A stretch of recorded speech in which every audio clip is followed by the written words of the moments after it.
Every so often, there is a moment in time that has the potential to change everything. This is one of those moments. You just simply replace I can't with how can I. It's not your fault when unfair circumstances knock you down. But it's always your responsibility to pick yourself up, dust yourself off, and move yourself forward. If you're going to think like MacGyver, if you're going to switch from I can't to how can I, say yes, yes. Okay, now it's time to get to work. Resourcefulness.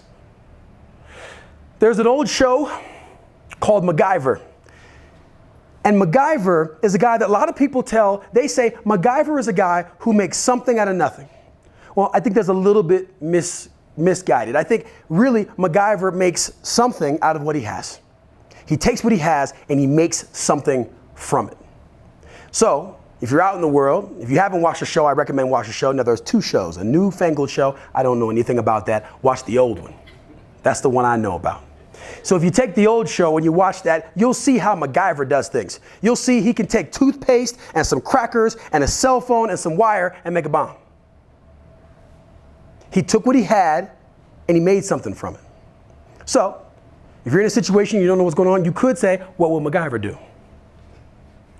Or here's a really simple way and powerful way to think about resourcefulness. Because just like anything, it's a muscle. You've got to have that muscle of resourcefulness. And if you haven't been practicing that, if you've been going through life in this box and now you're saying, I'm going to get myself out of the box, it's going to take some time for you to build that muscle. And so here's how we do that. It's a simple shift. The trigger you're looking for in your life are the words, I can't. I can't afford that. I can't do that. I can't go there. I can't hang with them. I can't meet that person. I can't get accepted. And replace those words, I can't, with how can I? How can I afford that? How can I make that? How can I get there? How can I be accepted? I can't to how can I? When I was in the 7th grade, first day of 7th grade, my dad gives me 2 days of lunch money. And he says, son, you need to make this last the week. I'm doing the math. I'm like, Dad, there's only 2 days. He said, son, make it last the week. All right. You don't really talk back. So he goes off to work and I got 2 days worth of lunch money. He told me to make it last the week and he meant it. So I'm frustrated. So the first half of my walk to school, I can't.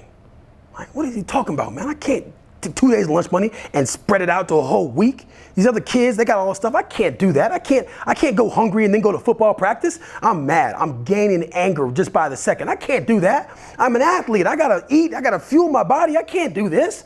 I can't take 2 days of lunch money and spend it. These other kids, it's not fair. These other kids have plenty of money. They got plenty of money. They got tons of it. They got extra money for candy. And then I switched. That was my key. I switched from I can't to how can I? As soon as it triggered in my brain, wait a minute, they have extra money for candy. So how can I take 2 days of lunch money and make it last the week? So I made a little detour. I went to Stater Brothers, the local grocery store. And I walked up and down the candy aisle. And I got my calculator out and I did the math. If I buy it for this and I sell it for this, what's the profit? What am I going to make? How do I take 2 days of lunch money and turn it into a week? I settled on caramel apple pops and mini Snickers. 2 very popular choices. Very good profit margins. And then I needed to do presentations, so I got a pack of plastic baggies, some Ziploc bags. That was important. So I took the Ziploc and I took some caramel apple pops and I took some Snickers and I put it in there. And first period, I'm in class and I sit the bag on my desk. And a kid comes up to me and he says, he was behind me and he goes, psst, hey, can I have one of those? And I leaned in and I said, 25 cents for $1. And that was the start of it.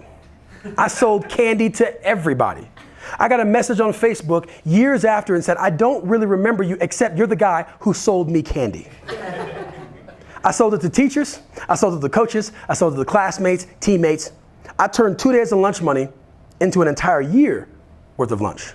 I bought my cleats that way. I bought all my special trips that way. I never asked my dad for lunch money again. He told me to take 2 days and last a week. I said, cool, we're gonna last the whole season. My brother started to complain. I handed him a bag of candy, said, get to work. You see, if you take that lesson of resourcefulness, you take that I can't, you turn it into how can I, your brain will start looking for the answers. Remember, if you want a powerful answer, you have to ask a powerful question. How can I is a powerful question. I can't is a closing statement, a limiting belief. It's a limiting statement. It's done. I can't. End of story. Now your brain hears I can't and it says, cool, let's go prove them right. Your brain hears how can I and they go, let's go figure it out. You don't have to have the answer. You just have to ask the question and you'll get better at getting the answers over time.